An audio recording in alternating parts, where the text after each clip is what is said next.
Thank you for listening to Depictions Media Radio.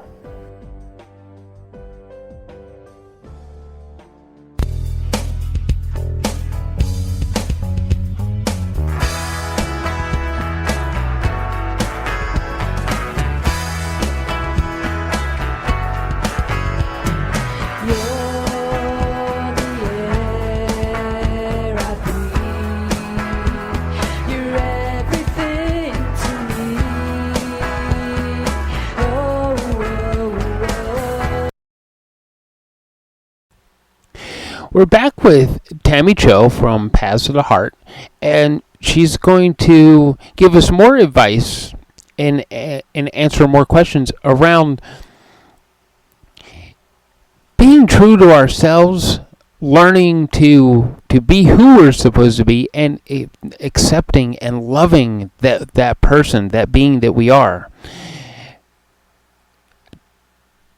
As part of Tammy's story, she told us about how she had to accept who she was, and it took her being numb to her daughter doing something significant and almost missing a milestone because she was numb. And that's part of the point. We have to unnumb ourselves, and we have to wake up to who we are and the love that is around us. And that is one of the major reasons that Tammy Cho created Path to the Heart. So let's welcome Tammy back to the show as we ask her more questions around how we can balance ourselves and be more passionate and authentic to ourselves. 3, 2. Okay, welcome back, Tammy. And today we're going to talk about emotional leadership and embodiment. Is that right? Yes, I'd love to dive into the subject. They're closely related, and it's just something that I feel is not necessarily spoken about enough. Yeah. So I guess first let's start with some definition. What does that actually mean to us, and then we'll talk about how it can help us. Yes, for sure. Like emotional leadership, like I work with a lot of high achievers, and many times emotions is a thing that's looked upon that needs to be sort of dealt with, addressed, maybe sort of swept under the carpet sometimes. It's often looked as a tool to accomplish something, to get the drive and the passion. And how I like to describe emotions, emotions essentially is energy in motion. And when we learn about this part of ourselves and learn to navigate it from a place of really allowing ourselves to, first of all, feel it, to honor it when it comes up, and to be able to process and then flow with life. And a lot of people may define this emotional like resilience and things like that. For me, I like to define it as emotional leadership, because when we are not harnessing the power of our heart and emotions, we are not necessarily really allowing ourselves to fully live. I said a lot there, Michael, and I just want to check in with you. Does that all land and make sense? And you said something that really it rings a bell or it stings a nerve. However it gets your attention, fully live. I said somewhere in the introduction to today's show about how people are numb, and if you're numb, you can't fully live, right? And so that fully live part, are we talking about an awakening sort of thing with that fully love? Well, when we are moving through life and we're feeling numb, and sometimes, numb looks very different for different people. I just want to speak to that. Sometimes that looks like sweeping things under the cover, repressing things. Sometimes it's like things are not going as planned, and we're just managing versus thriving, or maybe we're not surviving, but we're managing it, you know? And so that type of languaging often is brushing something under the cover, or obviously some other common ones is avoiding, distracting ourselves. Even with overwhelm, that's a common one I see with my clients. It's a way to disguise what's actually happening underneath. And as we can, really see or feel perhaps, is that when we are not living life connected to that, we could go through life living through the mind and accomplishing tasks through the mind, and essentially we're not truly living in the sense of actually feeling our lives. And although in the moment it feels like we're getting more done and being more productive, essentially there's a place where there's a pent-up energy, which turns to blocked energy, which then manifests into challenges with the body. And so it's a really important topic here, because it's in our society, it's actually common to live like this.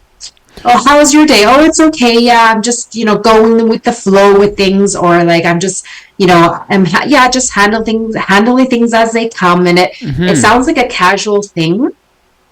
And when we deeply look into this, and when I, support my clients in looking deeply into this, it's often a place that they're brushing over. And that often is because the emotions are not feeling good there. Right. I like how you defined the emotion. That was good. That E part, being energy in motion. That was good. Because if we don't allow our emotion, we don't have to. I guess what I'm asking is, we don't have to suppress our emotions. We can actually just feel them and let them move through us, right? Yeah, and it is essentially, and I think that what it is that because some of the emotions can feel really uncomfortable and painful, is that we tend to not want to feel them, and yet when we allow ourselves to actually feel them and stay with the process, it actually will flow through. And depending obviously on the depth of emotions and what the situation that stimulated, that triggered you perhaps to feel those things, it depends on what that is and the depth of that. But essentially the fastest path to healing is essentially letting it flow, letting, just being with it. And for transient things, it's only like maybe a minute or less depending. And I think, yeah. And I just want to speak to, for some people, it's actually what people notice is they feel the top layers, and the deeper layers then are get sort of tougher and tougher. So when I speak about emotional leadership, right, it's really learning to be, is our degree of able to being comfortable with the uncomfortable. Because you know what it is Michael, is that when we don't allow ourselves to feel the hard emotions, it actually blocks us in feeling the positive, like love and joy and the peace that, we so often reach for in life. Right. And so it keeps us in this restricted ability to fully be happy. And perhaps that's one of the biggest things here, right? Yeah. We're all looking for happiness, success, fulfillment. Well, that kind of reinforces something that I have learned about happy. Happy isn't outside of us; it's inside of us. So the more we can allow those other things to, those emotions to flow through us, the more we can appreciate when we find the happy, right? Yes, and thank you so much for bringing that up. Is that, yes, happiness is from within, and we hear that all the time. And what is in the way often is the emotions that we don't want to feel.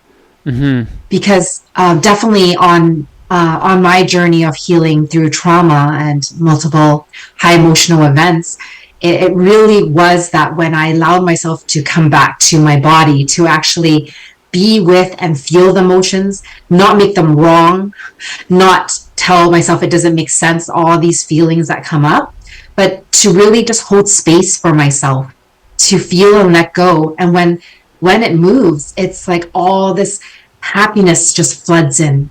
Yeah. And it's the deeper we go, the deeper the happiness expands. It's truly amazing. And for many people, I just want to speak about this, right? It's that emotion obviously is the driver for our deepest desire. And for some people, we don't, we're not even connected to what we even desire or what we're passionate about. When we look deeper, a lot of my clients realize that a lot of their goals are actually things that they feel society that's what we need to do to be successful, versus actually connecting deeply to why is that. And that all comes from this space of being able to connect deeply with removing what is in the way, to actually deeply feel what is actually true. And through that brings us the happiness. Right. Like when we are on purpose and living our inner soul, like purpose and soul calling, we feel happy. Yeah. And Yeah. So yeah. okay. Go ahead. Okay, I got a question because there's a lot of people out there that so let's address the naysayer. Okay. Basically, because I know a lot of people out there that right now they're like, oh yeah, right, this is a bunch of, and we should address the naysayer because I know in my own life, I had a lot of people come to me and say, you don't have any right to feel that happy. And how do we address that naysayer so that we want the naysayer to feel loved, but so how do we address the naysayer so that we are canceling what they're saying, but at the same time ensuring that they also feel the love that through the happiness that we're going through. Yeah, that's a very interesting question because, like, generally speaking, at one level, if we are feeling happy and someone is telling us that, there's a part within us. It's actually pushing us to grow within ourselves, to look at where in places in myself do I feel like I don't deserve to be happy. Mm-hmm. I mean, that's one layer, right? And another layer is that well, first of all, with the first layer, in your just own discovery process, in deepening your self-love and acceptance of your deservingness of happiness, then you realize it's really easy to, like, oh, that's interesting. That's not my experience.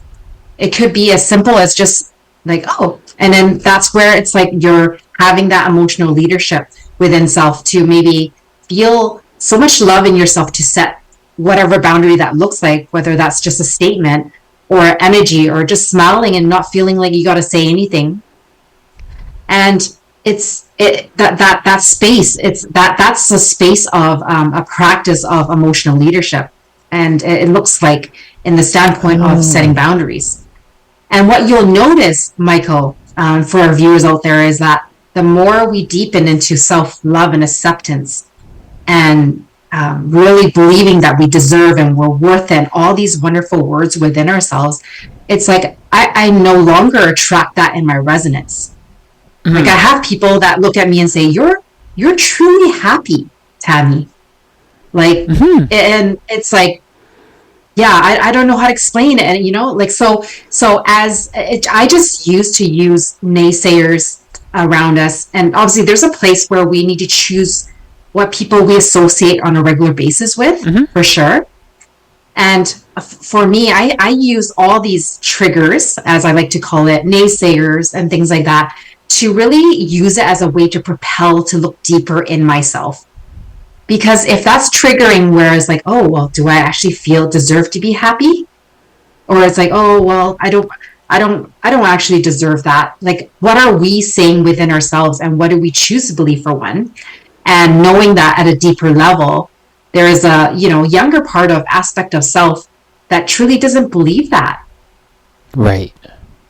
Right. And the only reason we get triggered by that is that connection to ourselves, and these emotional aspects of ourself is not there. And again, this brings us back to emotional leadership. Okay.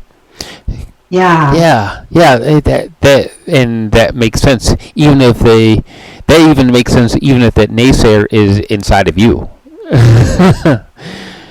Because Yeah. sometimes the naysayer isn't outside of us. Maybe the naysayer is inside of us, and you just answered that part too. How to move forward past yourself saying, questioning yourself questioning, should I be allowed to be this happy? Well, yes, you should. Yeah. And That's the amazing naysayer stuff. could actually, sorry, please go ahead. I said no. That's amazing stuff. It's like it. Yeah. And I just was going to add to what you were saying, now that I've heard it, is that the naysayer is actually can be someone that actually is that direct reflection back into us as well. Is that when they are saying something like, Mm-hmm. um, yeah, why are you feeling that happy? Like, why do you deserve that, or whatever, however they say it. It's like within myself, I noticed that at some level of my growth, it started to make me look at myself and say, yeah, I do deserve that. I don't actually choose to think the way what they just said to me. That's not right. Like, and I choose to be around different people. That's not really my friend. Like, when those awakenings happen, that's a measurement that within yourself you have grown that self love and respect, Mm-hmm. right? And that at some level that emotional leadership has jumped up in your ability to support yourself emotionally. Yeah. Okay, so you work with a lot of high achievers, and of course, a lot of those same type of people listen to the show. Um, are there some specific steps that they're looking for to do in so that they can find this emotional leadership, which also leads to greater success for them, right? Yes, like one of the first steps is honestly being very radically honest with self. First of all, are the goals that you're creating deeply within your heart and what you want? Or is it because you feel like you have to or should look a certain way? And also, really deeply connecting with oneself to see if, like, this is my desire, but is the way I'm doing things fully honoring what I truly want? And because what I notice is that when there's, for a high achiever, oftentimes the goals and strategies and things that they're putting out there is not necessarily in line to what they really want. And I'm not sure if you heard of it this way, Michael. When we manifest, we are actually creating what our heart wants, not what obviously our mind makes up. You know what I mean? So Oh, the deeper we are able to connect to our heart and what it actually wants, the universe naturally wants to give us that. okay. It's just that all the things we put in the way of letting it in and allowing ourselves to receive what we want. So I work with people a little differently, is that I get them into a stream alignment back into this emotional leadership, Mm-hmm. excuse me, and then of course realigning themselves to, first of all, recognizing who they are through face and body analysis, of course, but also helping them connect to themselves to actually start to be radically honest with themselves about if what they're creating is what they actually want. You'd be surprised how much sometimes there's a huge disconnect for people between Mm-hmm. what they say they want versus what their heart wants. And it's the more we work on the emotional leadership, the more stuff is out of the way for them to actually receive and create actually what they want. So this is why, like, I call myself a body whisperer, but I also am a self-love embodiment guide. Right. And it's truly what it comes all down to. The root cause of everything is our degree of self-love within ourselves. And so I speak about emotional leadership embodiment because these are sort of what I like to call more tangibles for people to understand what is it that, I am able to create for them. Yeah.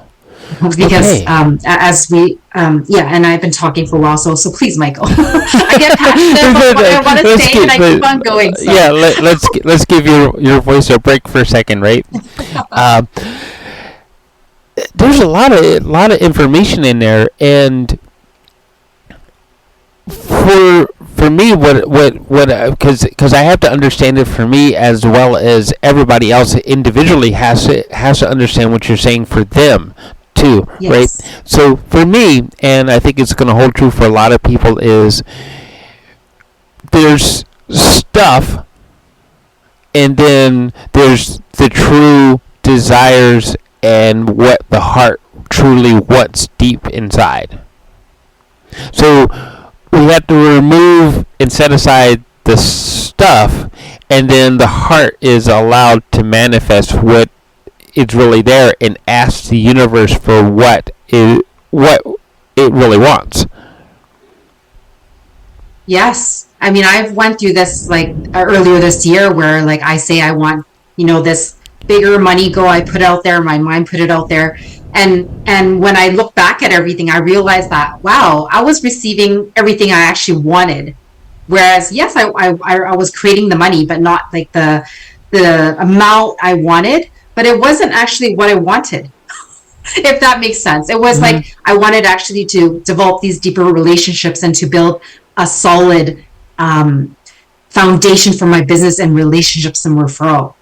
And so that was actually what I wanted, and I was willing. My heart was willing to give up the short term gain for the long term gain, and so I was spending a lot of time thinking something was like wrong with me. But when I checked in with myself, it wasn't really what I really wanted. And of course, as I deepen my connection with myself and realize that, okay, I can now connect to a deeper part of myself that, oh, there's another part of myself here that actually wants to create income, but just in a different way. And so I get really connected to that part to look at that particular part of me's fear, or that particular part of me deserving this level and things like Mm-hmm. this. And so when we consistently put our attention into these places and create that emotional leadership for ourselves, then we are what we want naturally will come. I've seen it time and time and again. Right. Does that make sense? Yeah, that does actually make sense. Um, and it I have to say, because I've seen some things in my own life that have happened where if I roll back the clock, maybe even 2 or 3 years ago, I would have been freaking out and banging my head against the wall. Oh my God, how am I going to get through this? But through doing a lot of this work that you're talking about, that it was like, okay, yeah, that happened. So let's just take care of it, not worry about it, and then the stress was removed from it. The other thing is, I'm going to get to this because we live in this electronic age that my Fitbit tracks my stress, right? Mm. And so I went back and I looked a year ago on my Fitbit data and versus this year's at the same time, and my stress number has increased, which means that the higher the stress number on this system, the lower your stress it really is, or how you're dealing with the stress is getting better. And they're doing all the work that you're talking about, that um, I'm dealing with things that would have completely stressed me out in a different and more efficient way, you know. So my body isn't feeling that stress, and different things, physical signs that says, oh, your spirit is in distress, isn't showing up. Meaning, and I'm assuming that's meaning that I'm dealing with things better. I'm not letting. I'm staying in that area of what this is what my heart wants. I'm still on track. Maybe it was a slight detour, but it was just a slight detour. Let's move back to what my heart really wants. Stay on that path.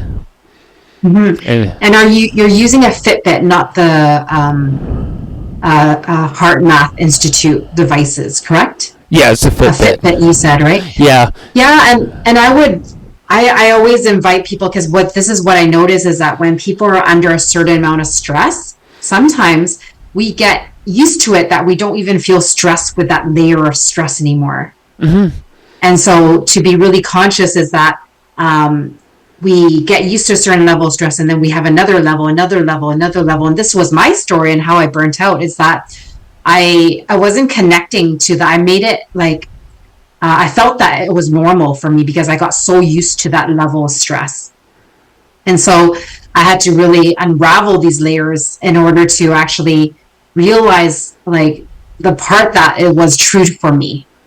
And of course, everyone, we're all on our journey of this. It's not that, it's anything that, is going to go away quickly. Like, obviously, we got to make the choices to create something different within ourselves. But what I noticed is that it keeps on pointing back to the heart and our emotions and how we feel about ourselves, is that if we focus on deepening our self-love, any layer of stress and things that are in our environment that doesn't feel in alignment will cause that stress. It will cause that, this doesn't feel in alignment. I no longer feel authentic with myself. And then there's this place that we realize that, like a lot of high achievers, like they're ticking all the boxes, hitting their goals, doing all the things right. But inside themselves, they can't get over that part of not feeling authentic within themselves. And that is when the blocks start. Because when we're not listening to that deeper, voice within ourselves, so to speak, that's telling us something's off, something's wrong, that's when it erodes in our self-confidence, erodes in our ability to show up and to truly be ourselves and to create clients through calls and things like this. Yeah. And so again and again, it's pointing back to the deeper, like inner work that really is developing the deeper self-love, respect, self-honor, reverence of ourself. Yeah. When you're in that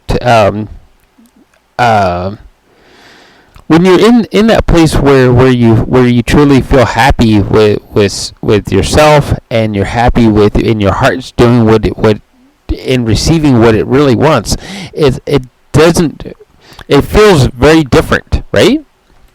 It doesn't feel, because I was in that numb place before, and this isn't the same. There's a stress there, yeah, but and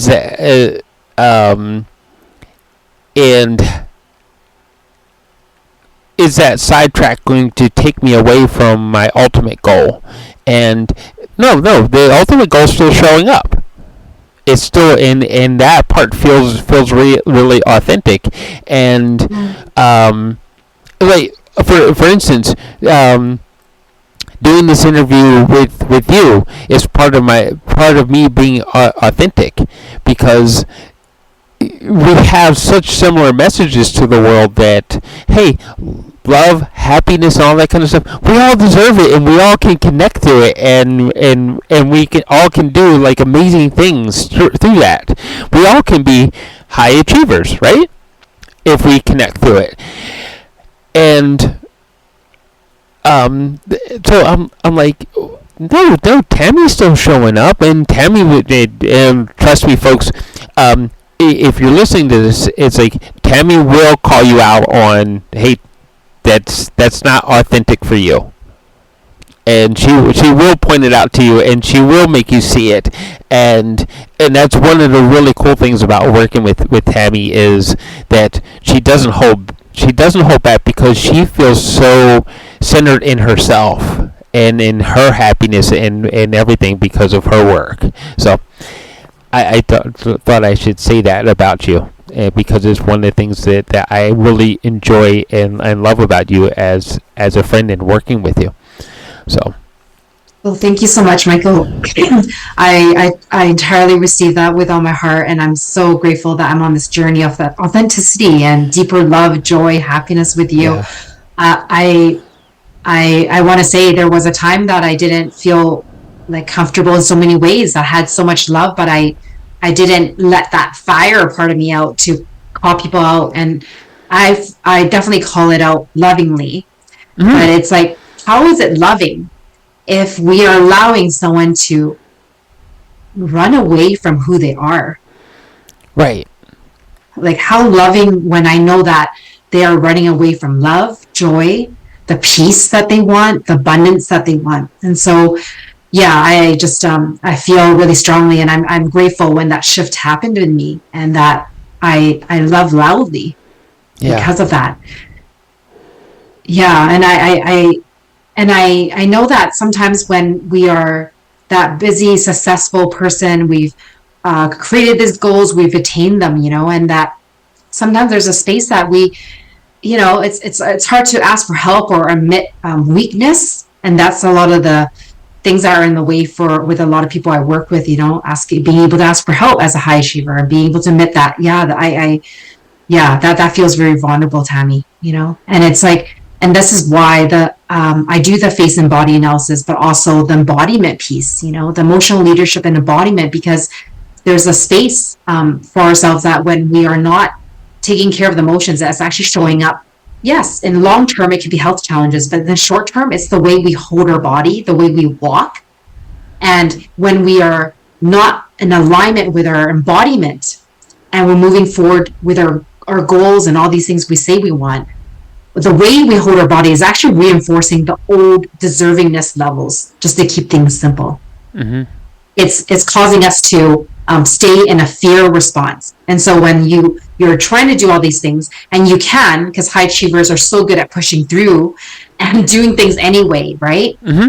Um, and over time, you realize that it's against something within ourselves when we allow ourselves to connect and be with our bodies. And so this is why emotional leadership and embodiment is interchanged, because it's actually in many ways one of the same thing. One is like stepping into these spaces because we must be in our body to feel, for Yes. one, but also using the body to shift the way we feel. So it actually works both ways. And yeah, it's just, Michael, because there's so many coaches out there that and obviously there's nothing, I don't have anything against mindset or anything like that. But oftentimes it's focused on the mind, and when we create from the mind, even though we are deepening ourselves and understanding things, and that creates tremendous shift, it's really the deeper work. I tend to attract people that are connected to their soul. They want to be on purpose. There's a deeper part of them that is not being seen, heard, understood, valued, and often it's at the emotional layer. And Yeah. we can't avoid it. It's part of us. It's part of our body and our being.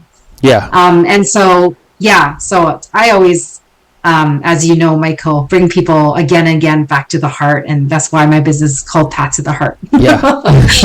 Yeah. Yeah.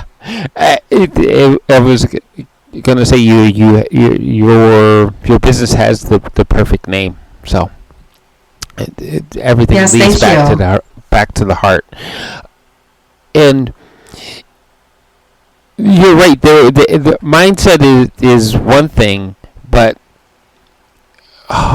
being heart centered is a whole nother level. So Yes, yes. And it's that's the thing, right? Like a lot of high achievers I work with, they have a huge heart. They want to make that impact. They want to make that difference. And obviously they want to create abundance while they're doing it, right? It's not that they don't have a big heart. It's just that the over giving piece, this comes up a lot, right? That's why I focus on the receiving piece for a lot of high achievers I work with, because when this receiving and giving dynamic is out of balance, right? Then when we want to give people, we don't have it in us to give, hmm. and we must keep on receiving within ourselves. And the beauty of all this receiving is that it deepens. Like, we release things, we receive more. We also receive more intuition. And we know when we're guided to help someone versus like an energy of like, yeah, I should help them because they helped me before. And of course, we take that into consideration when we help someone, but it's like, you know what? Doesn't feel like this is going to serve me at this time. Like I want to help you and it's not the right timing. But yeah, like, please let me know the next time. Yeah. Yeah, It's like I being think able to, we talked about like, that yeah. a little bit about that earlier, right? Yeah, yeah. I mean, yes, we talk about, I think there are many people that talk about this boundary piece for sure. And of course, that's always part of emotional leadership, right? But it's like, yeah, it's really deepening, letting go of things so we can receive things so that we can give and then create that balance in what that looks like within ourselves that honors us first, ourselves first. Mm-hmm. Because when we give from emptiness, it doesn't really translate to what we want anyway. Well, how do we make sense of it? Sorry. How do we make sense of that if we're giving from emptiness that it doesn't serve? Well, I would say that if you're giving from a place of emptiness, it will feel like um, there's a place that there's a pushing to do it. It feels intellectually. You're likely not necessarily in your body per se. And you may not feel that again. You may not feel that the first time because you're sort of still in that sort of balance. You're fairly balanced, but you're sort of starting to step out of your boundaries. Mm-hmm. But then that will sort of get heavier and heavier in your body. You'll start to feel it, and it's like our mind will jump in and say, "Yeah, but it feels so good to help that person," and we're getting that snapshot of feeling good to help someone. However, when we are looking deeper within ourselves, there's a part that, yeah, I really don't have the energy to do this. And actually, there's a part I want to create time to actually be with myself. And you know what? You're constantly putting self aside, Mm-hmm. even if it's like you want to help that person, right? But at that time, you're consistently putting your needs aside.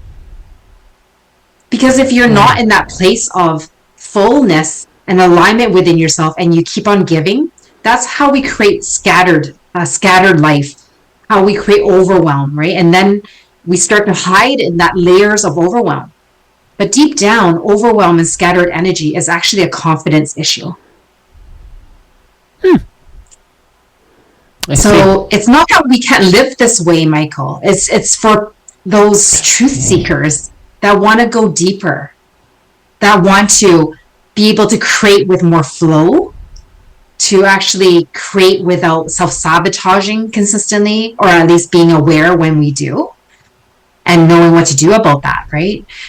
It's for people that are called deeper into their soul and their heart's work. And that's why I position myself to help those people, because I know when I help people come back to their hearts and their soul purpose, I am creating global impact and change. Maybe in ways that I can't see directly, Michael, Mm-hmm. but I know just seeing the difference I can make in my family, just with my shift in my energy. That is, I'm intertwining and they're intertwining with their clients, and it's a Yeah. ripple effect.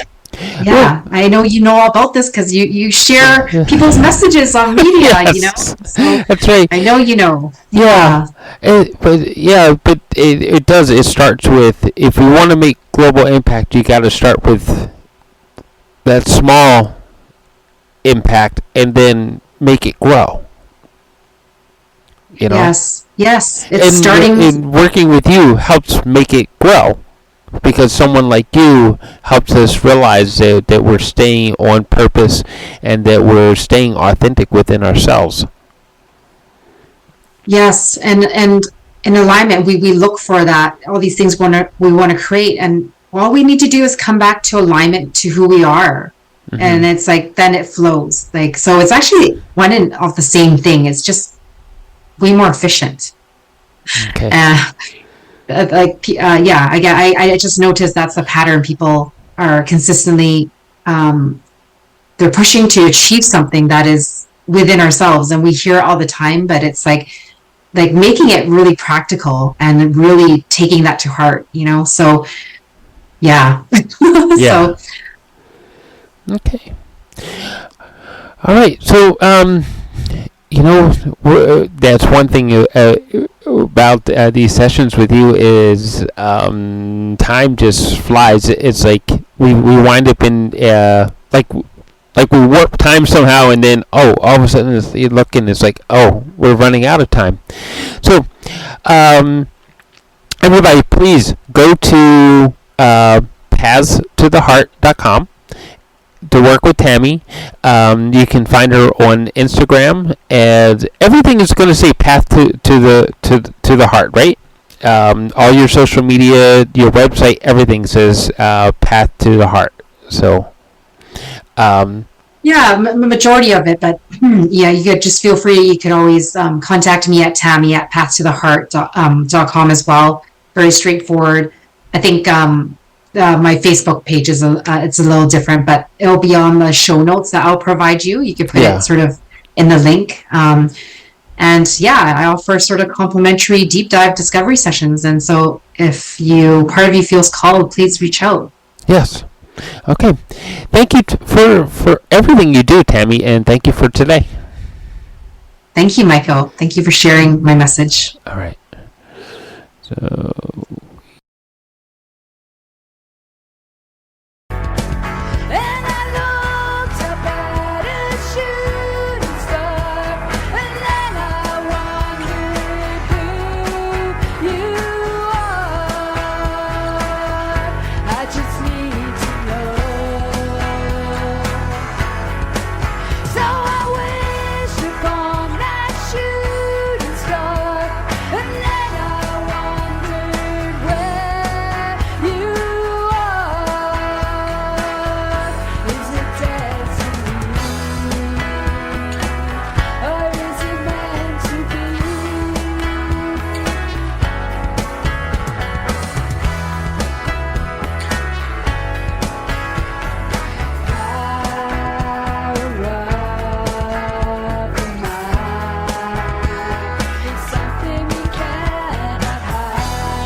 This show has been produced by Depictions Media.